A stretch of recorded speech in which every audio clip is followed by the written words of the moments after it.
acho que você é Deus. Supomos que você seja Deus e você vai criar o universo. Na verdade são muitos universos, mas vamos pensar em apenas um, né, para a gente poder focar o nosso pensamento. E a estrela mais próxima da Terra fica a 4,3 anos-luz da Terra, o que dá cerca de 40 trilhões de quilômetros. Com as espaçonaves que nós temos atualmente, nós levaríamos 75 mil anos para chegar até a próxima estrela.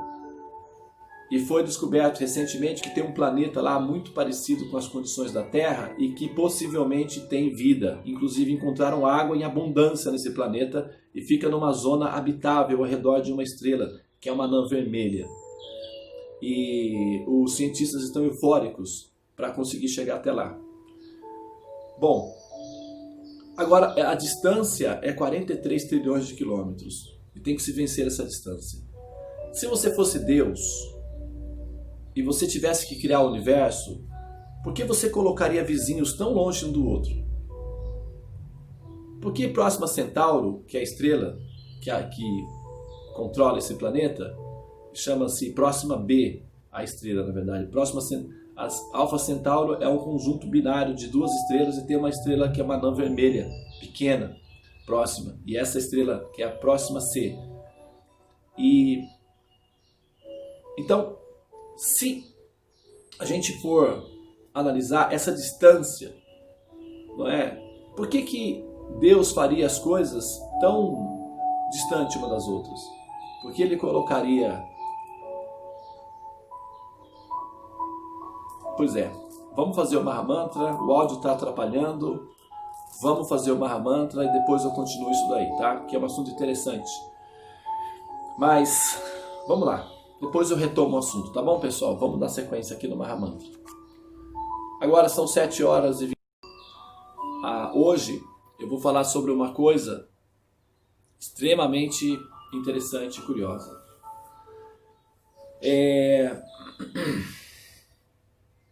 Eu estava comentando, tá ouvindo legal aí? Tá? Veja bem, pessoal, por favor, vamos ser misericordiosos com a Tula Siddhi Maharani e vamos prestar atenção no telefone, não pode ficar ligado, porque senão ela não consegue se concentrar na fala. Tá? Muito bem. Olha só, eu estava dizendo que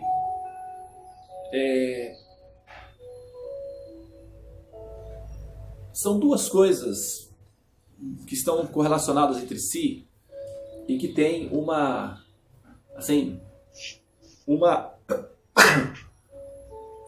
pista, que é um rastreamento para fazer uma checagem, o que seria aí uma espécie de raio-x, talvez não um raio-x, porque o raio-x é meio rudimentar, né? Mas uma ultrassonografia, né? Uma foto digital em terceira dimensão da inteligência de Deus. Né? Quem gosta, pessoas inteligentes apreciam e gostam de pessoas inteligentes. E a Suprema Personalidade de Deus, acredite, é uma pessoa formidável para se estudar e pesquisar. E assim, eu não sei se vocês, quando vocês eram crianças, brincavam de montar quebra-cabeça, lembra? Que você tinha que encontrar uma peça que desse sentido às outras peças, depois ia juntando as peças, e era assim uma coisa incrível, finalizar o quebra-cabeças e olhar para o quebra-cabeças pronto assim, e ter aquela sensação de encantamento, de realização, né? Ou então naquela brincadeira da forca, né, que você tem que falar nome de um objeto, nome de cidade com as letras e tal, e fechar, não é, a brincadeira. Era uma sensação de realização muito boa. Pois muito bem, o universo é um quebra-cabeças interessante para ser montado, né? E assim, aprender a conhecer, aprender a entender o universo é uma experiência de montar um quebra-cabeça extremamente interessante, divertida e encantadora. Na verdade, é isso que move a comunidade científica, os matemáticos, os físicos, os químicos, os cientistas de modo geral.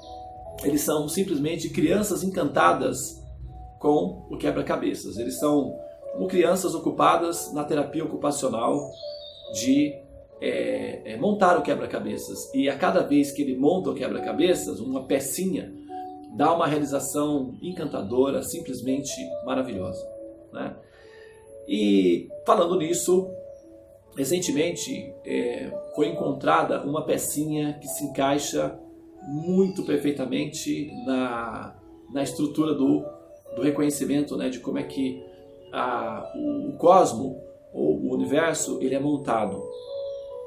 E essa notícia foi dada recentemente, então, na verdade, se estuda esse assunto já há alguns anos, mas parece que dessa vez foi, de fato, né, assim, detectado e verificado os dados de maneira mais, assim, precisas. Nós temos aqui a Via Láctea. Eu não vou falar em números porque isso dá um bug no cérebro, ocupa muito espaço da reserva de memória. Então não vou falar de números, é uma quantidade enfim, assim, muito grande de estrelas, né? Uma estrela é um reservatório de energia, que é um reator de fusão nuclear, e esse reator ele produz uma quantidade de energia. Algumas estrelas podem durar bilhões de anos e outras trilhões de anos, tá? Aquelas que podem durar trilhões de anos normalmente são chamadas anãs vermelhas. Uma anã vermelha é uma estrela relativamente pequena e emite uma luz fraca, mais fraca que o nosso Sol.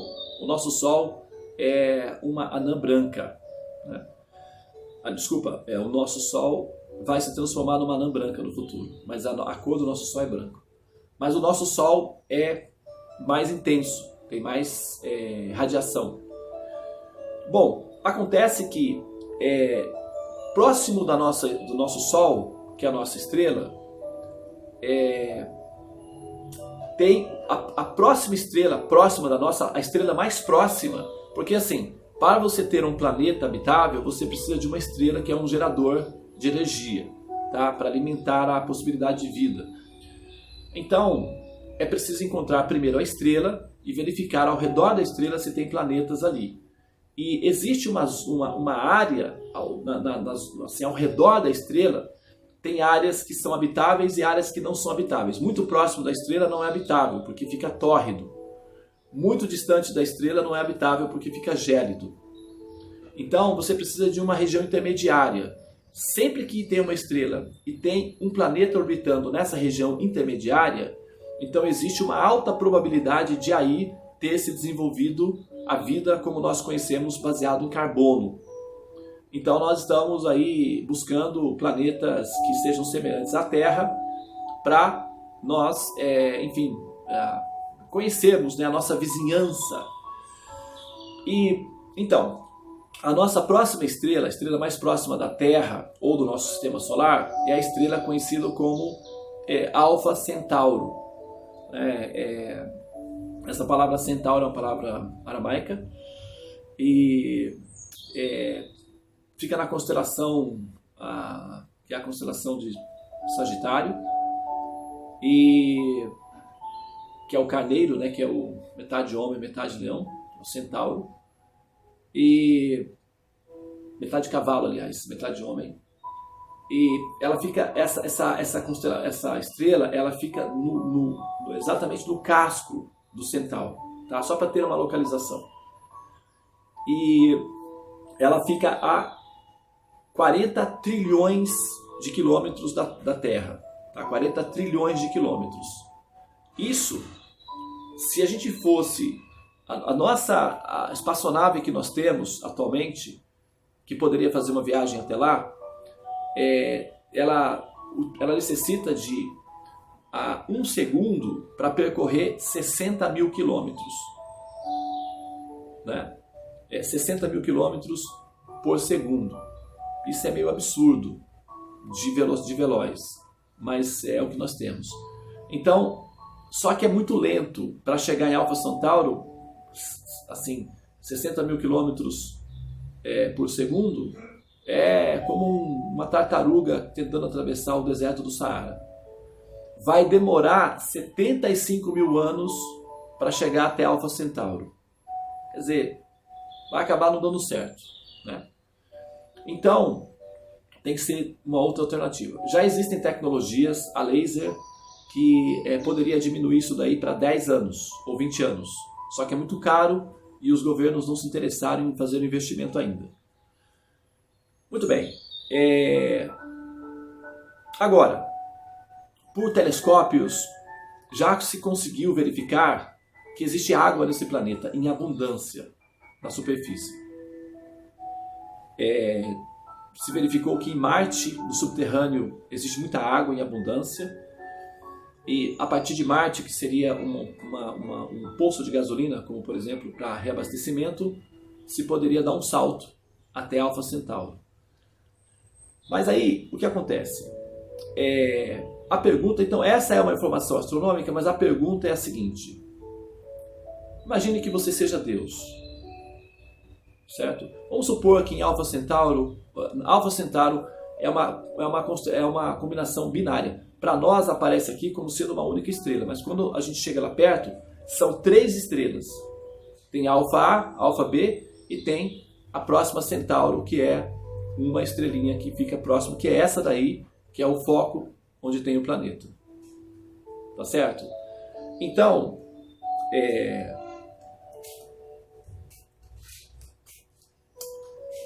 a pergunta é a seguinte.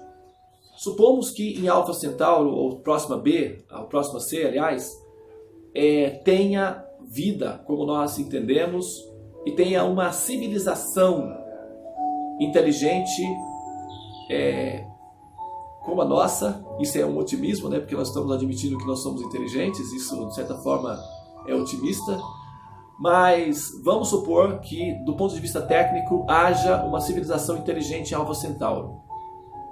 Como essa estrela dura trilhões de anos, então é possível que aquele planeta seja muito mais antigo que a Terra. E se for assim, e se a vida se desenvolveu ali, e vida inteligente, é possível que essa civilização seja inclusive mais inteligente que a nossa. E baseado nos cálculos que eles fizeram, é possível que essa civilização já tenha feito antes de nós aquilo que nós estamos fazendo agora, que é explorar a vizinhança local. Então é possível que a civilização de próxima C já nos conheça, já tenha vencido as distâncias universais, já tenha visitado a Terra, já tenha investigado a Terra e esteja inclusive interagindo conosco de alguma forma. Não, essas são as considerações que são feitas no momento. Agora, a pergunta é a seguinte, essa é a contextualização, a pergunta que eu quero fazer é a seguinte. Imagine que você seja Deus e você vai então criar a estrutura do universo. Por que você faria isso? Você pegaria uma estrela e você pegaria outra estrela, certo? E você colocaria essas duas estrelas distantes uma da outra, ao mesmo tempo com planetas, com vida aí, distantes uma da outra, a ponto de só ser possível um primeiro contato depois de, joga aí, se a gente colocar os dinossauros, a história do planeta, o nosso planeta tem 4 bilhões de anos, segundo os cálculos, aproximadamente 4 bilhões de anos. Então, por que você colocaria duas civilizações distantes uma da outra de pelo menos, no mínimo, 4 bilhões de anos? Por que você faria isso? Qual seria a lógica? Que tipo de lógica você utilizaria para colocar vizinhos tão distantes um do outro? Por que não mais próximo? para haver intercâmbio cultural, inclusive, não é? Para ter, inclusive, a noção de não solidão. Quem sabe uma família de planetas coexistindo entre si? Por que não? Tá? Então essa seria a pergunta. Agora, por que fazer as coisas tão distantes, né? E manter entre elas uma escuridão, praticamente é uma escuridão radical, uma escuridão absoluta, porque o universo é extremamente escuro. Ok? Tudo bem, vamos deixar a pergunta em stand-by. Eu vou fazer um outro comentário aqui, que está relacionado com esse ponto também. Quando nós fazemos o dissecamento daquilo que nós chamamos de matéria, que dentro dos Vedas isso é conhecido como Sankhya Yoga, e a comunidade científica, a comunidade científica, a Tulasi já deu uma resposta aqui, olha só. Vamos ver a resposta que ela deu.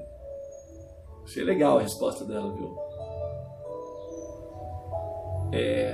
Só que eu não estou conseguindo visualizar mais aqui as mensagens.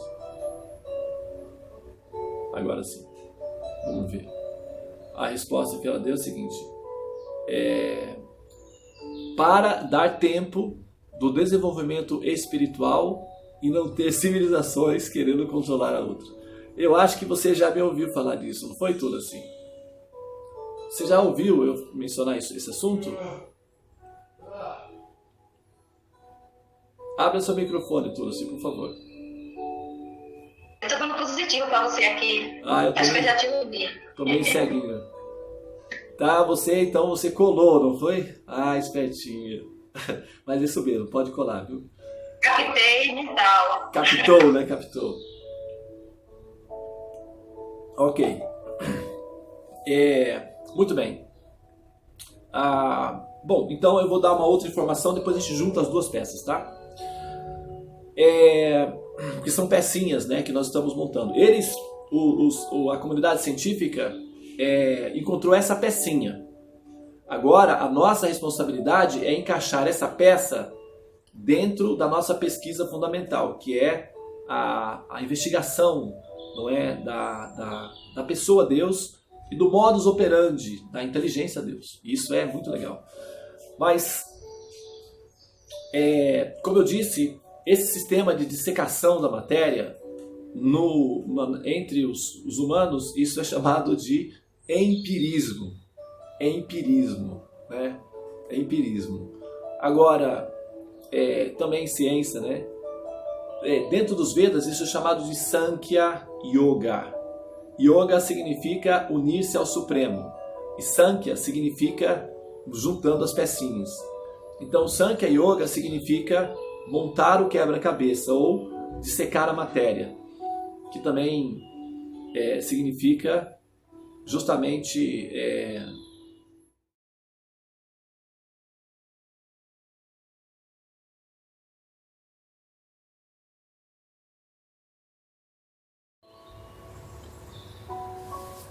Então, pessoal, desculpa aí, tá? É que surgiu um probleminha aqui, mas já resolvi. Ao vivo é assim mesmo, né? Então, veja bem, olha só. A nossa missão é encaixar isso, né, na ideia de Deus, que a nossa investigação é metafísica, não é física. Meta significa além da física. E depois que o download do aplicativo Matemática foi feito, né, de maneira a se fazer operações complexas, então, se no processo de ficar investigando as funções da matemática, se chegou ao chamado número π, né? E o π, que na verdade o número π, eu não sei se vocês sabem, ele tem um valor, que é uma constante, 3,14. Tá? 3,14. E é uma dízima periódica, né? Vai aí para o infinito. Então, não é uma dízima periódica, é parecida, uma coisa assim, um conceito parecido. Então, A palavra pi é uma singularização para perímetro. Então, ao invés de falar perímetro, se fez como pi. E aí se colocou um símbolozinho ali, né, para identificar. Então, o número pi, ele faz várias... Com o número pi, você consegue fazer várias investigações do universo, né? Então, se a gente pegar, por exemplo, esse ano é um ano extremamente rico, fértil, para fazer investigações metafísicas e se aprender sobre o universo, né? Por quê? Esse ano nós temos, é um ano pi, na verdade. A configuração numerológica para esse ano é uma configuração relacionada com o número pi. Lembre-se, a constante do número pi é 3,14, tá? Então, olha só, 3 é o símbolo de Júpiter, que representa 3 e Júpiter são equivalentes, eles são sinônimos entre si. Júpiter é um criptograma tridimensional e o 3 é um criptograma virtual, mas ambos possuem o mesmo pacote de dados. E eles significam expansão, crescer, né? Evoluir. Se você observar, olha aqui, o símbolo ON possui o número 3 inicial, tá? São duas parabólicas unidas entre si. Uma parabólica tem a função de captar informação.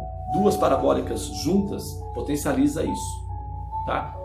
Se eventualmente a pessoa conseguir ligar essas duas parabólicas, estão conectadas por um fio e um reservatório de energia. Essa parabólica, que é a terceira parabólica, que é o que dá o potencial de infinito, né? Aqui, por exemplo, essa parte do símbolo, deixa eu melhorar aqui a câmera. Essa parabólica de cima, ela na verdade, deixa eu ver aqui na câmera de cima, porque eu estou fazendo a gravação também para o vídeo, né, do canal, e não está aparecendo lá em cima. Deixa eu aqui, pronto, ó, agora sim. Ó, preste atenção aqui, ó. Olha para a tela, preste bem atenção. Olha só, o 3 aparece no símbolo do ON, tá? Preste atenção. São duas parabólicas unidas entre si, certo? E elas estão unidas através de um cabo que tem um receptor de sinais aqui, tá? Uma parabólica capta sinal e envia para o televisor, sei lá, para algum equipamento que tem um receptor de sinais e vai armazenar os impulsos elétricos, primeiramente na forma de ondas, depois impulsos elétricos e decodificação em códigos binários, que é uma equação chamada a equação de Fourier, e no final das contas dá uma imagem. É isso que uma parabólica faz, tá? É isso que os olhos fazem. Os olhos são parabólicas que captam fótons.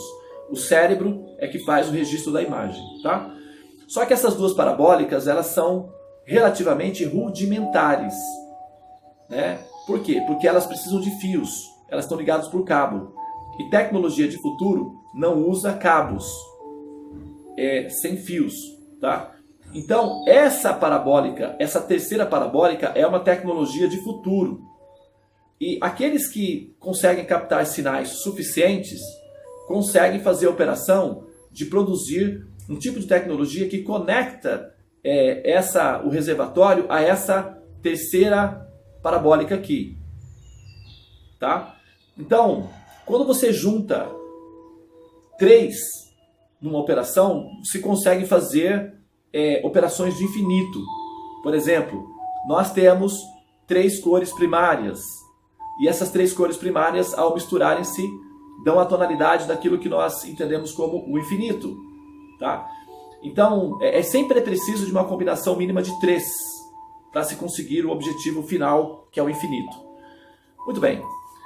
Então,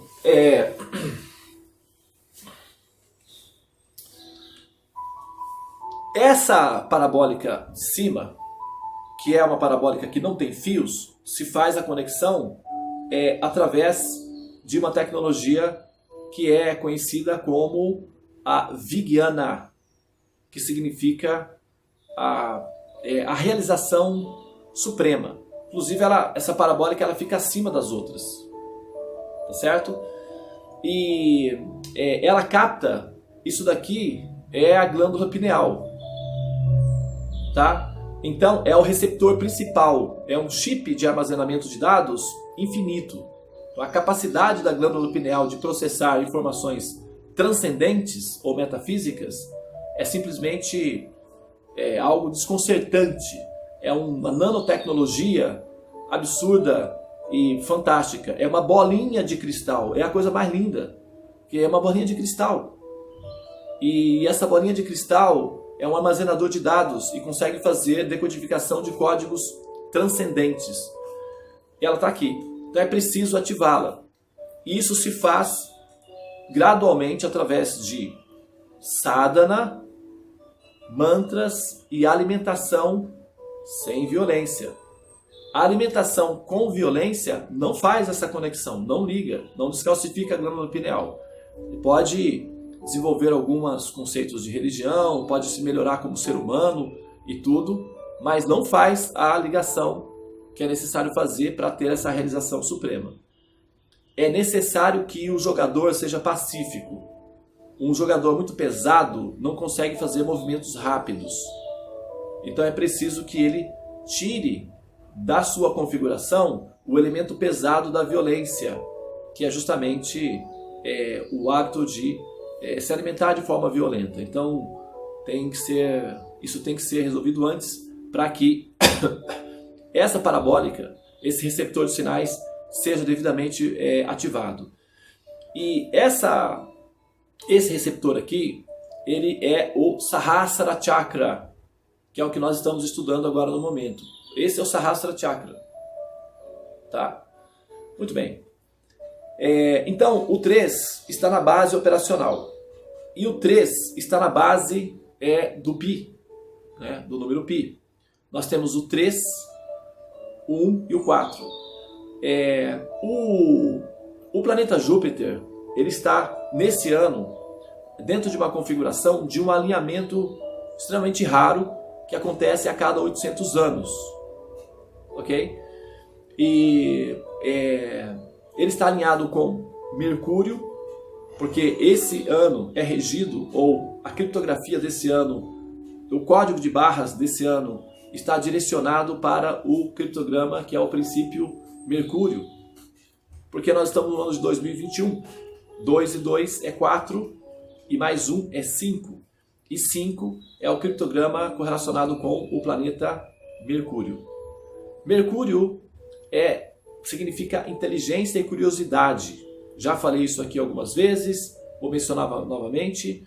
A teoria da relatividade geral só foi possível por conta da curiosidade que o professor Einstein teve em relação aos movimentos instáveis ou movimentos hiperativos do caçulinha do sistema solar, que é o planeta Mercúrio. É uma criança hiperativa. E ele ficou curioso para entender o comportamento dessa criança hiperativa, e o resultado final foi a teoria da relatividade especial e a teoria da relatividade geral, que inclusive foi confirmada no Brasil. Pouca gente sabe disso, mas a teoria da relatividade geral do professor Einstein só foi confirmada finalmente no Brasil por conta de um eclipse que houve, e esse eclipse foi registrado a partir da cidade de Sobral. Curiosamente, o Brasil é um país com uma tonalidade verde, inclusive na bandeira a predominância é o verde. O verde é a cor de Mercúrio. Muito bem, e representa a curiosidade e a inteligência. Então, esse ano é regido pelo planeta Mercúrio. Por isso, as curiosidades acerca do universo, acerca, para nós, no nosso caso, acerca de Deus, serão mais facilmente detectáveis nesse ano. É um ano do milagre. É um ano em que a nossa inteligência vai conseguir fazer conexões muito raras de serem feitas. Então nós temos Júpiter, que significa expansão. Nós temos Mercúrio. Júpiter significa expansão porque ele é um planeta que se expande. Porque ele recebe meteoros numa quantidade que nenhum outro planeta recebe. Por quê? Ele tem um magnético, ele é plasma, ele é semelhante a um Sol.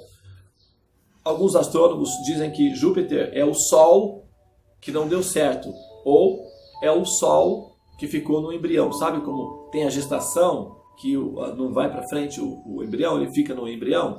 Então o Júpiter seria um embrião que não fecundou, porque ele é semelhante ao Sol, ele tem as mesmas configurações que o Sol, só que é pequenininho. Então o que acontece? Ele se torna, a gravidade dele é muito intensa, por isso meteoros que entram no sistema solar normalmente são capturados antes de chegar na Terra pela gravidade do planeta Júpiter. Então ele se alimenta dos meteoros numa quantidade muito grande. E isso faz com que ele se expanda. Pouca coisa, mas ele acaba se expandindo, né? Então, por isso Júpiter é o maior dos planetas do sistema solar, tá? Então ele representa tudo aquilo que é grande para nós, ou que se expande, Júpiter. E Mercúrio é a curiosidade, não é? A inteligência. Então você tem aí a expansão e a inteligência combinados. Vai dar em quê? Né? Vai dar em aprendizado, em cultura, em evolução. Agora, o terceiro planeta envolvido na configuração desse ano é Saturno. E Saturno tem um aspecto de Saturno, que é o aspecto interno de Saturno, que representa pessoas com uma predisposição para aprender em longo prazo. É difícil conseguir esse efeito sobre o ser humano. O ser humano é hiperativo, é inconstante e extremamente egóico. Então, ele só se interessa por coisas que estão relacionadas com ele mesmo, né? E por isso ele não consegue parar para pensar em coisas de longo prazo. E claro que tem, né, ainda bem que tem, né, as pessoas que vão de encontro a essa gravidade. E aí, por isso que nós temos, né, os teólogos, os metafísicos e os cientistas. Mas a grande esmagadora maioria dos chamados humanos, eles têm esse nível, esse obstáculo que é o egocentrismo, que faz com que eles pensem especificamente em redor deles próprios, né, ou falando da própria pessoa deles. Já o planeta Saturno, ele tem essa configuração de demonstrar aqueles pensadores que permanecem longo tempo pensando sobre um único assunto. Isso na verdade, isso é a base da hipnose, é a base da auto-hipnose, que é o hiperfoco. Saturno é um planeta distante do sistema solar, ele fica na borda do sistema solar, e ele demora 29 anos para dar um retorno ao redor do Sol. A elipse, né, dele é de 29 anos, é lento. Então ele permanece lá estável, né? Ok. Então, a estabilidade para pensar nos assuntos de longo prazo, a curiosidade de conhecer as peças e a expansão que permite juntar ou interagir essas peças. Então nós temos 3 fatores combinados esse ano. Tá? Júpiter, Mercúrio e Saturno. Agora vamos pegar o número π, né, que nós estamos falando sobre ele. 3 é Júpiter, 5 Mercúrio, e se nós pegarmos 3 com 1 e 4, nós temos 8, que é o número de Saturno. E o 8 é o retorno, né, o símbolo geográfico, a forma geométrica, do Saturno é o eterno retorno, que é o infinito 8. Que representa o samsara, que é o ciclo dos repetidos nascimentos e mortes dentro do mundo das sombras. Então Saturno, ele é lento e ele é paciente. E o número 8 indica aquelas almas que têm paciência para ficar nascendo e morrendo constantemente. Para nascer e morrer constantemente é preciso de ter muita paciência, viu? Então às vezes as pessoas dizem, mas eu não tenho paciência. Tem sim, nasce e renasce muitas vezes, isso requer muita paciência. Então acredite que é muito mais prático, é muito mais comum ter paciência do que não ter paciência. Porque as pessoas têm paciência para aguardar, não pacientemente a morte, o renascimento e a morte por muitas e muitas vezes. Agora, tem assim, pouca paciência para parar com isso. Então é preciso mudar o foco da paciência. Paciência nós temos. Só que nós estamos aplicando a paciência para uma área que é prejudicial para nós, que vai fazer com que a gente nasça, renasça, morra, vire adubo, e por aí vai constantemente, e as sensações são desagradáveis. Então, essa nossa preguiça humana de entender o universo, de entender Deus, é uma paciência perigosa, porque nos obriga a nascer e renascer novamente. Então, esse ano, essa paciência vai ser quebrada, porque paciência tem limite também, né, gente? Então, é um ano muito especial para nós aprendermos sobre os assuntos relacionados com o modus operandi da mente de Deus. É um ano que é uma senha, na verdade, é o ano Pi. A gente tem a constância de Pi é 3,14. Quem quiser depois pesquisar, eu quero saber se o Devananda está fazendo uma lavagem cerebral em mim. Eu vou lá, eu mesmo pesquisar esse número Pi aí, e eu quero saber. Agora eu quero saber. Aí você vai lá e procura a história do número Pi. Você vai ver que eu estou assim sendo coerente com o que eu estou falando. 3,14. Depois tem o infinito. Mas se a gente pega o 3, pegamos o 1 e pegamos o 4, nós temos o 8. Então a gente tem Júpiter, Mercúrio e Saturno. O número Pi e esse ano estão todos eles correlacionados, tá? Muito bem. Agora, a gente tem essa peça, esse ano a nossa inteligência está boa para entender coisas complexas. Então vamos pegar agora as distâncias universais para fechar as duas peças juntos, tá? Por que Deus, na sua inteligência, colocaria as duas coisas distantes uma da outra? Muito bem. No próprio, tem um documentário que eu até acho que, assim, depois ele está aqui, depois eu vou disponibilizar aí para vocês. Acho que não, porque eu tenho que fazer isso agora. Senão depois eu posso... Não, eu vou fazer o seguinte, olha, eu vou disponibilizar no grupo dos Buscadores do Infinito, tá? Aqueles que se interessarem pelo documentário específico que eu estudei, vai estar lá disponível, é só procurar, tá bom? Assim, nesse documentário, o próprio comentarista, o próprio produtor do documentário respondeu a pergunta. Claro que ele certamente não tem, possivelmente, né? Certamente não, mas possivelmente as chances são altas de que ele não tenha noção completa da afirmação que ele deu ali, né? Mas a afirmação foi a seguinte: quando nós ainda vamos precisar de uns 100 a 200 anos aproximadamente para chegar com naves tripuladas, com condições de verificação até a próxima C. Até lá vai ter dado tempo de nós aprendermos a cuidar bem do nosso planeta para ter condições de sair para explorar a nossa vizinhança, porque é o efeito dominó da história. O ser humano saiu da Europa, atravessou o oceano e descobriu, né, as terras continentais. Então, da mesma forma, nós vamos cruzar o oceano, que são as distâncias universais, e alcançar outras ilhas, que são outros planetas. Muito bem. Agora, ele disse o seguinte: quando nós, e até lá vai ter dado tempo de nós termos aprendido a cuidar bem do nosso planeta, e aí então nós teremos condições de sair para explorar, né, a vizinhança. Isso significa o quê?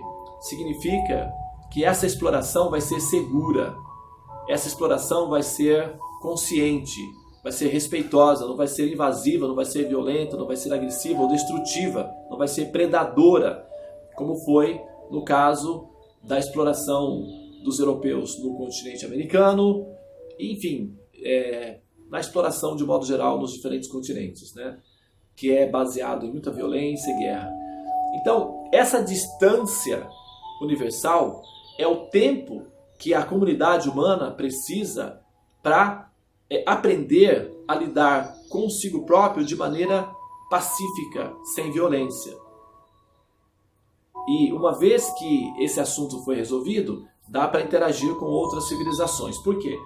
Caso você encontre uma civilização superior, e a nossa civilização seja violenta, essa civilização superior terá que nos corrigir, terá que nos educar. E fica desconfortável, fica desagradável que outra pessoa tenha que fazer o papel de nos educar. Nós temos que ser capazes de sermos autoeducados, né? E se for uma civilização inferior à nossa, o que nós vamos fazer? Nós vamos querer roubar, saquear, escravizar, que é o que o ser humano fez a história toda. Entretanto, como a história progride, a história evolui, a gente pode observar que há 2000 anos atrás, o passatempo das famílias na Terra, só para ter uma ideia de como é que a gente evolui, era ir aos coliseus romanos, ver leões comerem crianças, eventualmente comerem mulheres, até mulheres grávidas, velhos, ursos, porque isso era um entretenimento. Pegar, por exemplo, criminosos ou infratores das religiões e tal, e empalá-los com estacas, não é? Pelos orifícios, e fazer uma espécie de espetinho humano e colocar mel ou algum tipo de combustível e acender os corpos para funcionar como tochas humanas. Muitas cidades romanas celebravam alguns festivais com tochas humanas. Isso era uma atração cultural. As famílias iam com as crianças para ver e batiam palmas e dançavam, vendo as tochas humanas queimando, né? A Inquisição foi uma coisa mais moderna, mais recente, mas nós éramos bárbaros, violentos, extremamente violentos. Hoje, graças a nossa capacidade de evoluir e de bom senso, nós não fazemos mais isso. Então nós não temos que submeter os nossos filhos a esse sadismo psicopata, cruel e assassino. Então já tem uma geração fora desse alcance de alucinação. Guerras, a Segunda Guerra Mundial, né, parece que foi o suficiente para nós entendermos que é muito melhor sermos pacíficos, é muito mais inteligente, né, sermos pacíficos e trocarmos mercadorias do que roubarmos uns aos outros, né? A honestidade dá lucro e compensa. E o ser humano, porque ele gosta do lucro, isso não é exatamente ruim, num certo ponto, passa então a ter relações mais pacíficas devido ao progresso moral e o progresso de consciência. Então, na medida em que nós evoluímos, na medida que o tempo passa, nós ficamos mais pacíficos, mais harmoniosos, nós ficamos mais capazes de ter empatia nos relacionamentos, ok? Então, com o tempo, nós vamos ser capazes de ter uma empatia razoável, que permitiria que nós tivéssemos condições psicológicas, morais, para poder interagir com outras civilizações, sejam elas inferior ou superior.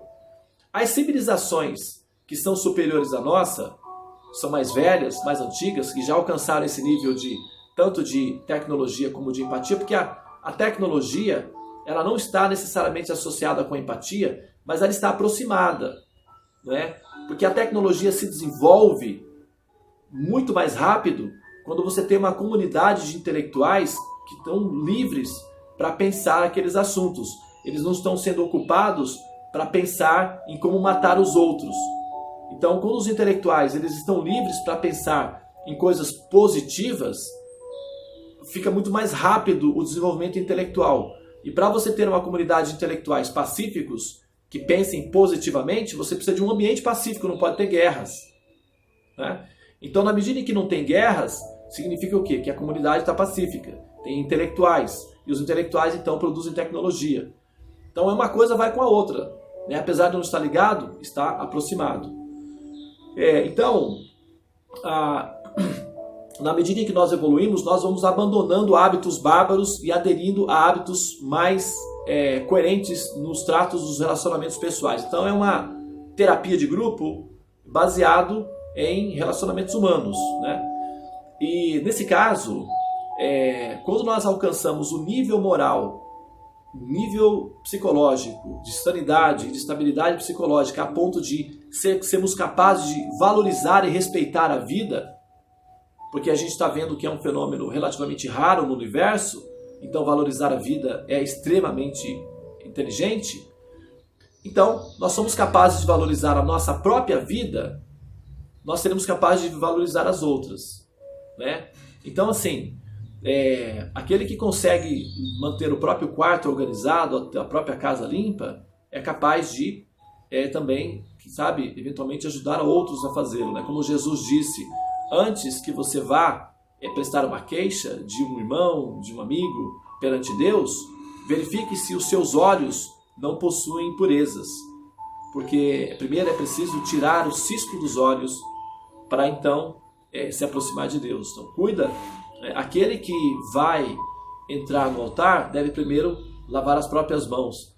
Então cuidar de si mesmo é uma exigência biológica da inteligência do universo.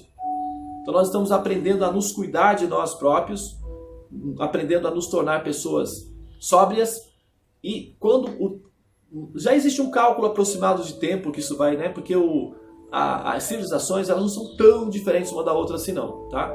Então o que acontece? Existe uma previsão já matemática prévia de quanto tempo uma civilização, uma comunidade ou um planeta semelhante à Terra vai precisar para conseguir fazer explorações fugir da gravidade do sistema solar em que elas estão presas, que é o nosso caso. Mais ou menos aí 4 bilhões de anos, no caso da Terra, né? Mas aí, vencendo essa gravidade do sistema solar, pode-se superar as distâncias universais. Mas até que nós cheguemos a superar as distâncias universais, já deu tempo de nós nos tornarmos pessoas pacíficas, sóbrias, com empatia e com compaixão pela vida. Então, se nós encontrarmos aí uma civilização inferior à nossa, vamos supor que, apesar de próxima a ser muito mais velha que o nosso Sol, é possível que, como ela é fraca, então a vida ali tenha demorado muito mais para se desenvolver também. Então é possível que lá a forma de vida seja rudimentar. Vamos dizer que nós chegamos lá e vamos encontrar ali, sei lá, neandertais, né? Seres humanos no período das cavernas, não é? O que nós vamos fazer com isso? Como é que a gente vai lidar com isso? Nós vamos estudá-los, nós vamos acompanhar e nós vamos tentar o quê? Não interferir no ecossistema deles, que é exatamente o que as civilizações superiores fazem conosco. Eles interagem sutilmente, sem aparecer, sem dar alarme, sem dar escândalo, porque eles entendem que cada civilização tem o seu tempo de desenvolvimento e não pode haver alterações, porque isso provoca distúrbios de impactos dentro dos ambientes, tá? Então, as distâncias universais, do ponto de vista da inteligência de Deus, é para dar ao ser humano, ou à alma condicionada, a oportunidade ou o tempo necessário para se harmonizar com a inteligência biológica do universo, que é a inteligência de Deus, que significa paz. O resultado final da evolução é compaixão. Qualquer ser que evolui muito acaba desenvolvendo o princípio maternal, que é a compaixão. Por isso que os homens e mulheres santos têm sempre uma atitude muito maternal. Eles querem cuidar, querem ensinar, e às vezes eles ficam temperamentais, porque ter filhos basicamente é praticamente uma terapia temperamental. Então, mas querem nutri-los, protegê-los, e estão predispostos a dar a própria vida pelo bem-estar deles. Isso é basicamente o comportamento de uma mãe. Jesus era assim, São Francisco de Assis era assim, a Irmã Dulce, a Madre Teresa, a Srila Prabhupada e muitos outros, né? Você observa, o comportamento é o mesmo. Ficou evoluído, vira uma mãe. Então a humanidade, quando evolui, fica maternal. Por isso ela vai ter carinho, amor e compaixão pelas criancinhas que nós encontrarmos por aí e que forem pequenininhas ou menores do que nós. E as que forem maiores, eles vão se encantar conosco, porque vão ver que nós somos educados, pacíficos e amorosos. Nós seremos recebidos com carinho também. Isso é o que nós precisamos para evoluir. Tempo. E para isso, distância. Como o ditado não diz, boas cercas fazem bons vizinhos. Nesse caso, a cerca é a distância universal. Então, se você fosse Deus e você fosse muito inteligente e precisasse que as criancinhas tivessem tempo suficiente para serem educadinhas, para poder brincar entre si, então colocá-las um em cada quarto, separadinho, seria muito inteligente, tá? Como nós estamos lidando com uma mãe, que é a suprema personalidade de Deus, então isso faz sentido. Ok? Alguém quer falar alguma coisa?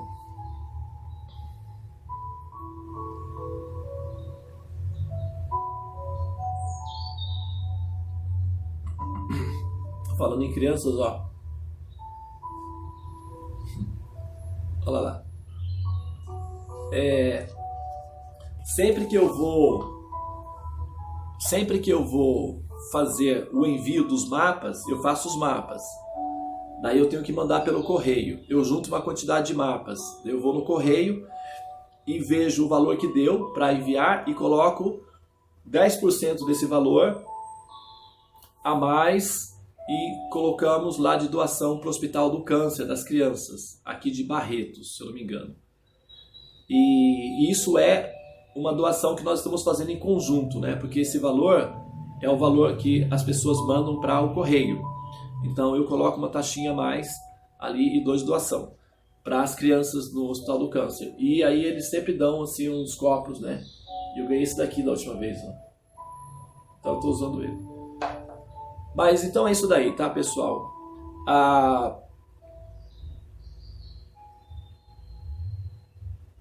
Alguém disse certa vez que se você não tem dúvidas, é porque você não está bem informado.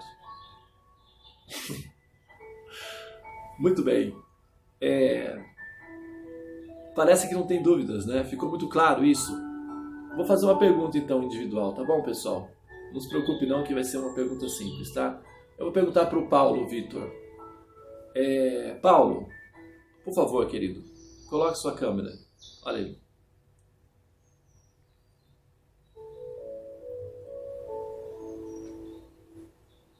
Ficou mudo, Devanada. Eu tô mudo?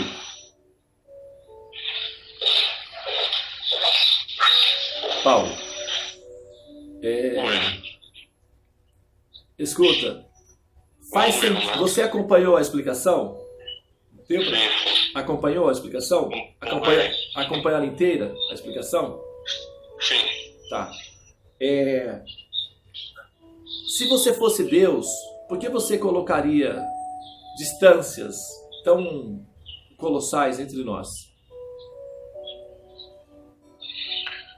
Não, para que desse a oportunidade de no caso, cada civilização evoluir por conta própria, encontrar o caminho no caso do amor, né, de desenvolvimento através do amor, e a partir daí desenvolver tecnologias baseadas nisso para assim sair e encontrar outras civilizações. E aí, obviamente, nesse caso você iria passar amor para as outras e não agredir, como aconteceu aqui no exemplo que você deu em relação aos continentes, né? Ao descobrimento, entre aspas, dos continentes. Então a ideia é poder dar tempo individual, teoricamente, individual e coletivo para civilizações, né? É isso que eu entendi. Entendi. E faz sentido isso para você? Espero que tenha sido isso. Faz todo sentido. Eu acho que tem a ver até com o tempo de evolução de cada um, né?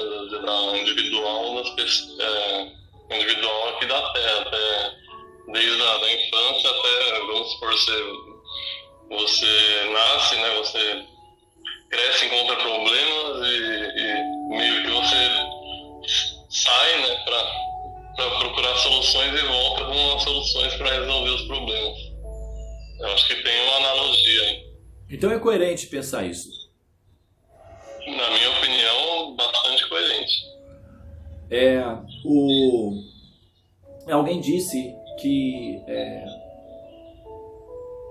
errar é característica da alma condicionada, não apenas do humano, mas o ditado é errar é humano, né? mas somente aqueles que estão destinados a serem devas ou seres divinos é que ousarão corrigir os seus erros em vida, conscientemente, né? Então, nós erramos o suficiente entre nós para entender que o nosso comportamento violento é desfavorável do ponto de vista da evolução, do ponto de vista, enfim, da satisfação da existência, etc. Então, nós erramos conosco. Isso é o suficiente para nós aprendermos. Não é necessário que nós erremos com os outros. O nosso próprio erro já é o suficiente. E nós estamos aprendendo agora a limpar a nossa própria M, que é M de maravilha, né? Eu estou falando M de maravilha, né? Limpar as nossas próprias maravilhas e com isso ser capaz, né, de interagir adequadamente com outros. Então é isso, né? Tá certo. Então é convincente, né, a percepção. Então as peças se encaixam. Uma vez que a peça se encaixa, o que acontece? O seu amor a Deus aumenta, porque você começa a apreciar a inteligência dele. Faz sentido, eu faria isso, então tá certo, parabéns, continue assim. Vamos ver o que a gente descobre. Haribo. Que bom que eu acertei. Acertou bem, tá? Obrigado pela sua interferência. Obrigado. Ok? Hare Krishna. Hare Krishna. Muito bem, senhoras e senhores, que tal dar a luz? Deixa eu falar aqui, né, aqueles do futuro que puderam estar com a gente, né? A Ana, a dona Ana Simões, o Bhakta Gandiva, a Cristiane Batalha, a Gi, a Graziela de Oliveira. Até a Graziela fez um comentário, eu vou ler, não li ainda, vou ler agora. A Lívia Santana, a Anaíse Sereno. Olha lá, o que nós precisamos, né? Da serenidade para poder cruzar as distâncias universais. A Nena, que é a mamãe aí do nosso heróizinho aí, o Paulo. Paulo significa pequeno, né? E tem o Paulo, né? Paulo Vitor, que é o pequeno Vitória. O Razel, o Razel, a Raquel Rezende, eu misturei, né? Raquel com Rezende com Razel. Raquel Rezende, a Renata Magna, a Tula Cipuja e eu, o Devananda. Muito bem, senhoras e senhores, chegou a hora dolorosa, que é a hora do parto. Tenham um bom dia, a gente se vê então só na terça. A distância faz o coração mais carinhoso. Espero que vocês sintam um pouco de saudade de mim, porque eu vou sentir de vocês, então tá tudo bem, a gente se encontra lá, tá bom? Eu vou estar lá na fazenda, domingo às 12 horas, eu vou acender o fogo da arena.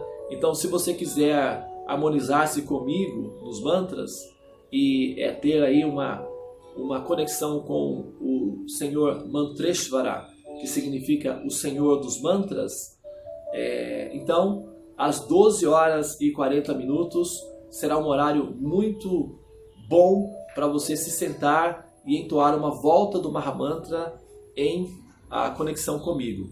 Você pode fazer isso individualmente, no jardim, caminhando na praia, no parque ou em casa mesmo, enfim, tá? Pode até fazer dentro da piscina mesmo, não tem problema não. Pode entrar na piscina, com o Japamala e canta o Mahamantra Hare Krishna. E a piscina vai se transformar num rio sagrado, vai se transformar numa expansão do rio Ganges. Então, também é bom, tá?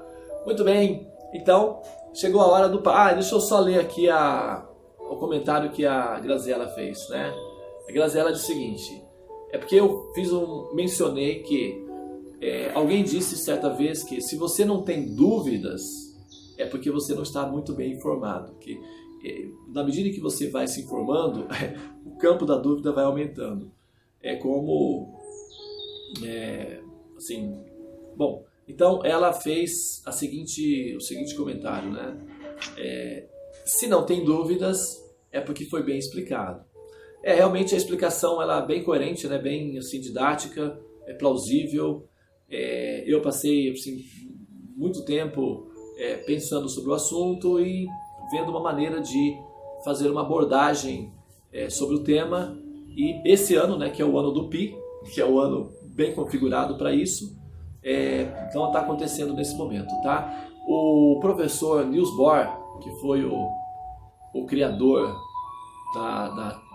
não o criador, mas o codificador, digamos assim, aquele que oficializou a física quântica, junto com o Rutherford e o Niels Bohr, ele disse certa vez uma frase que é semelhante a essa, de que se você não tem dúvidas é porque você não compreende o assunto muito bem.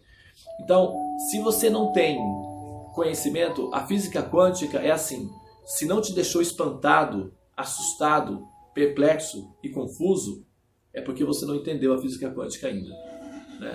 Então, aqueles que estão buscando Deus, aqueles que estão compreendendo Deus, buscando compreender o infinito, que ainda não se espantaram com a beleza da inteligência dele, que ainda não chorou, aquele que não teve ainda a experiência de estar pensando nessa grandeza inteligente, na maravilha que é a inteligência de Deus, e não chorou de emoção, é porque ainda não compreendeu, ainda não entendeu a questão Deus. É preciso chegar ao ponto de simplesmente chorar de satisfação de compreender a inteligência de Deus. Eu particularmente já chorei muitas vezes, de encantamento com essa inteligência. E acredite, é uma delícia chorar nesses momentos. É maravilhoso, é simplesmente assim, dá saudades depois desses momentos, tá? Aprender sobre Deus gera esse tipo de efeito nos seres. Produz encantamento, produz êxtase, maravilhamento e amor intenso, ao ponto de dar vontade de se aproximar pessoalmente dele, para dar um abraço nele, um beijo na face dele e dizer o seguinte para ele: olha, você está de parabéns. Por favor, continue nessa posição, porque você está perfeito nessa posição. Não poderia haver um ser mais apropriado para ser Deus que não fosse você. Então, continue assim, que você está de parabéns. Então, parece uma coisa meio absurda, né? Mas é normal isso, porque faz parte do amor. Você ama tanto a pessoa que você quer adotá-la como filho. Então, Deus acaba se tornando, assumindo a posição de um filhinho querido, um gêniozinho, um prodígio educadinho, inteligente e fofo que você ama. É natural esse estado de amor. Todas as almas estão destinadas a sentir isso. Faz parte da terapia do amor.